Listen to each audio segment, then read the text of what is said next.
आप बहुत सारे इंसानों के काम रोबोट्स ने अपने सर पे ले लिए हैं जी। वहीं पे पाकिस्तान के अंदर बहुत ज़रूरी है इस टेक्नोलॉजी की तरवीज। पाकिस्तानी जो यूथ है वो भी इस पे काम कर रही है रोबोटिक्स की दुनिया में।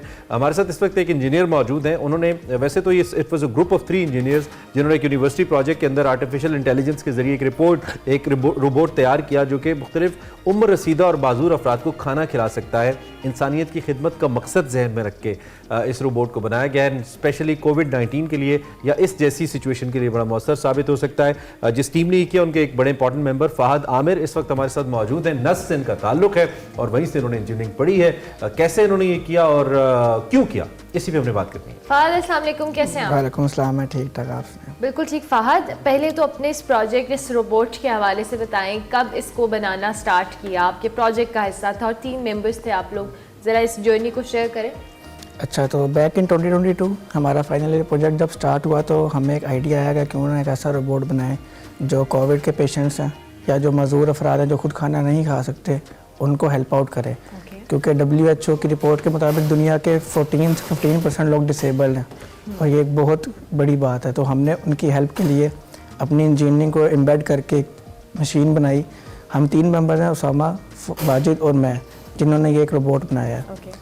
सो बेसिकली ये करता क्या है, ये डिटरमिन करता है कोऑर्डिनेट्स प्लेट के जिस पे खाना पड़ा हुआ है, फिर ये पेशेंट की लोकेशन डिटरमिन करता है और मोटर्स की मूवमेंट के थ्रू खाना उठा के प्लेट से पेशेंट तक पहुंचा देता है। अच्छा, मतलब वो बाइट ले सकता है, उसकी बाइट ले सकता है और ये मोशन आप रिपीटेडली भी कर सकते हैं या आप इसको कमांड दे सकते हैं कि ये स्टॉप हो जाए और कब ये खाना मजीद दोबारा खिलाए कि ना खिलाए। और ये पर्सन स्पेसिफिक है, एक पर्सन को एक टाइम पे एंटरटेन कर सकता है। कोऑर्डिनेट्स इसके अंदर जो आपने बेसिक इसका मॉड्यूल बनाया, बेसिकली इसका मॉडल ये है कि ये पेशेंट्स के कोऑर्डिनेट बाद में डिटेक्ट करता है, पहले की लोकेशन डिटेक्ट करता है फूड की। तो अगर आप चाहते हैं कि एक पेशेंट इस तरफ बैठा और दूसरा बिल्कुल ऑपोजिट उसकी तरफ बैठा हुआ, कि 2 पेशेंट्स को भी खाना खिला सकता है। अच्छा, लेकिन उसकी प्रोग्रामिंग में ऑब्वियसली थोड़ा चेंज करना पड़ेगा। How much time it took by the way, इसको बनाने में कितना वक्त लगा?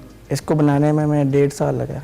1.5 साल लगा। अभी ये वर्किंग में है अपनी ओवरऑल, जैसे आपने कहा प्रोटोटाइप है और आपने ये भी बताया था कि अभी ये कमर्शियल पर्पसेस के लिए यूज़ नहीं हो रहा है। पाकिस्तान में ये कमर्शियल पर्पसेस में यूज़ नहीं हो रहा, लेकिन ओवरऑल द वर्ल्ड ये यूज़ हो रहा है। कंपनीज हैं दुनिया में कहाँ इस्तेमाल हो रहा है? US में यूज़ हो रहा है, इसके अलावा ऑस्ट्रेलिया में यूज़ है इसका बहुत ज़्यादा। जर्मनी में भी है, डिवेंची एक कंपनी है जो ये बना रही है रोबोट इस तरह के फूड ईटिंग के। अच्छा, इसका वीडियो भी हमें नजर आ रही है जिसमें खाना खिला रहे हैं। एक एज ये भी तो है ना कि क्योंकि कोविड के पेशेंट के आप पास नहीं जा सकते, तो वो रोबोट वो काम कर देगा, ह्यूमन वो इंटरेक्शन नहीं होगा। बैक इन द माइंड हमारे ज़हन में ये चीज़ थी कि जो लोग क्रोनिक डिजीज का शिकार हैं जिनके पास आप नहीं जा सकते, तो ह्यूमन ये बहुत बड़ा काम है। ये आइडिया कैसे है आपके माइंड में?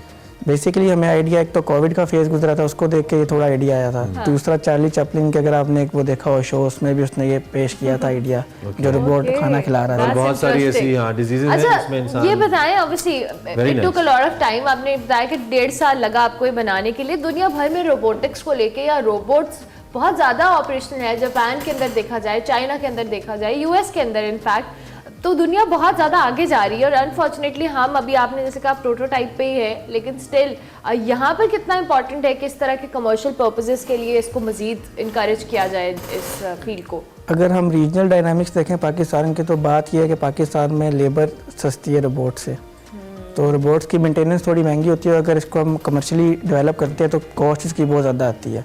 ये तो क्योंकि एक प्रोटोटाइप था तो थोड़ा हमें चीप पड़ा है, ठीक है। लेकिन वैसे रोबोट्स की मेंटेनेंस और उसको बनाना एक बहुत मुश्किल काम है। How much it cost if you make a full fledge model इसका? अगर आप इसका full fledge commercial working model बनाते हैं जो जिसमें सेफ्टी सिस्टम भी प्रॉपर्ली इंटीग्रेटेड है, तो 4 से 5 लाख पे मिनिमम लग सकते हैं। मतलब मिनिमम $2,000 यस, कम से कम आपको चाहिए। ओके, तो आपका क्या इरादा है इसको लेकर? आपकी एक तो मैं यूनिवर्सिटी को बड़ा, नस्ट को मैं बड़ा खिराज तहसीन पेश करना चाहता हूँ, क्योंकि अक्सर हमारे पास नस्ट के बड़े ज़बरदस्त स्टूडेंट्स आते हैं, तो आपकी जो यूनिवर्सिटीज़ होती हैं इनका बड़ा रोल होता है उनको। और दूसरा, आपके क्या इरादे हैं फ्यूचर में, आप क्या करना चाहते हैं आप आगे? फ्यूचर में यही है कि इसको हम सोच रहे हैं कि इसका अपना स्टार्टअप स्टार्ट करें जिसमें हम इसको कमर्शियली डेवलप करें रोबोट को, क्योंकि ये एक निश जो है ऐसी है जो पाकिस्तान में भी मौजूद नहीं है, तो उसमें हम स्टेप इन कर सकते हैं, क्योंकि यही राइट टाइम है इसमें स्टेप इन करने का। ठीक है। अब यूजुअली जो टेक्नोलॉजी हम बनाते हैं दुनिया भर के अंदर, तो उसके पेटेंट्स बड़े महंगे होते हैं, जो राइट्स होते हैं आपके पास के आपकी ये चीज़ बनाएगी। पाकिस्तान में ऐसे कोई लॉज हैं? I am not aware of it, कि आपने जो चीज़ बनाई है उसको आप ही क्लेम कर सकें और फिर आगे फर्दर एक्सटेंशन आपकी मर्जी से हो या आपके ग्रुप की मर्जी से हो? पाकिस्तान में भी ऐसा ही पेटेंट्स रजिस्टर होते हैं पाकिस्तान में भी। इवन हमने भी इसका एक पेटेंट फाइल किया हुआ है। अच्छा, ग्रेट। तो वो इन प्रोग्रेस है, तो जैसे इंटरनेशनली काम चलता है पाकिस्तान में भी, वैसे है रिसर्च एंड डेवलपमेंट का और पेटेंट्स का। Okay okay. अच्छा फहद, आपके साथ दो और मेंबर्स भी थे जिन्होंने इस रोबोट को बनाने में, अपने इस प्रोजेक्ट में हिस्सा लिया। रोल्स को बताएं, क्या क्या आपका रोल था, आपके बाकी साथियों का क्या रोल था? अच्छा, हम 3 स्टूडेंट्स थे, वाजिद, उसामा और मैं। तो हमारा रोल ये था कि क्योंकि हमारा रोबोट जो है ये एक इंटीग्रेटेड सिस्टम है 3 फील्ड्स का। इसमें मैकेनिकल इंजीनियरिंग की मेजर रोल है, इसके अलावा इसमें कंट्रोल सिस्टम का एक मेजर रोल है और फिर कंप्यूटर विजन वाली फील्ड आ जाती है। तो हम तीनों ने रोल्स डिवाइड किए हुए थे। मेरा जो रोल था वो था मैकेनिकल डिज़ाइन एंड मैन्युफैक्चरिंग। तो मेरा जो दोस्त उसामा है उसका रोल था एम्बेडेड सिस्टम्स एंड कंट्रोल का। और हमारा थर्ड टीम में जो वाजिद अली है उसका रोल था कंप्यूटर विजन का। तो आप देखें तो ये रोबोट एक कंप्लीट पैकेज है, यानी कि इसमें मैकेनिकल डिज़ाइन भी है, इसमें कंट्रोल सिस्टम्स भी इंटीग्रेटेड हैं और इसके अलावा इसमें कैमरा भी लगा हुआ है जिसमें आप प्रोग्राम करते हो कैमरे ने किस तरह लोकेशन डिटेक्ट करनी है फूड की और पेशेंट की। अच्छा फहद, जो कमर्शियली जैसे चीन के अंदर या जापान के अंदर रोबोट्स बनते हैं, वहाँ पे तो पूरी मैसिव फर्म्स होती हैं, पूरे प्रोडक्शन यूनिट्स होते हैं जो ये कर रहे होते हैं और फिर वो रोल मुख्तलिफ सेक्शन और शोबों में डिवाइडेड होते हैं जहाँ पे बहुत बड़ा ह्यूमन रिसोर्स भी काम कर रहा होता है।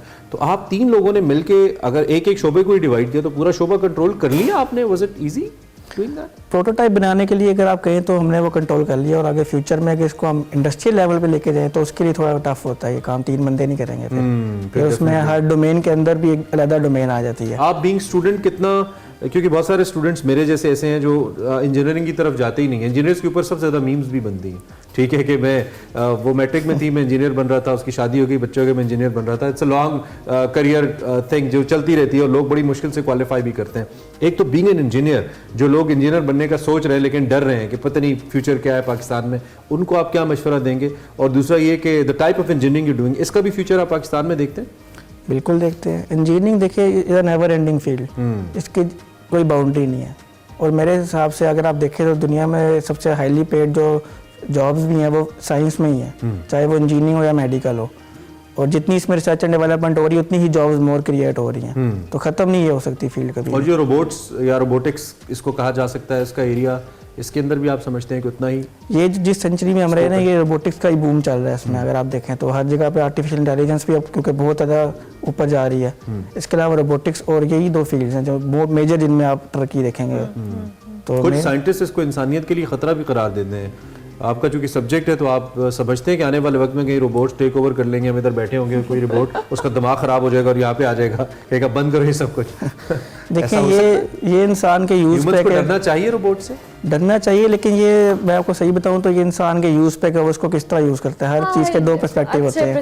अच्छे पर्पस के लिए यूज हो सकता है, बुरे के लिए। Thank you very much Fahad, बहुत शुक्रिया, बड़ा अच्छा लगा आपसे मिलके और बड़ा जबरदस्त आपका काम आते हैं कि कमर्शियली भी यूज हो, ताकि दुनिया भर में जहाँ रोबोट्स को लेकर दुनिया बहुत तरक्की कर रही है और 2 के खतरे की बात भी है बहुत सारे इंसानों के लिए, but still it's a good thing. तो हमने आपकी मुलाकात इंजीनियर फहद आमिर से करवाई, इन्होंने रोबोट बनाया जो खाना खिला सकता है बीमार लोगों को। It's a very interesting thing. So अब हम ब्रेक लेते हैं। रोबोट्स ऐसे कहेंगे ना?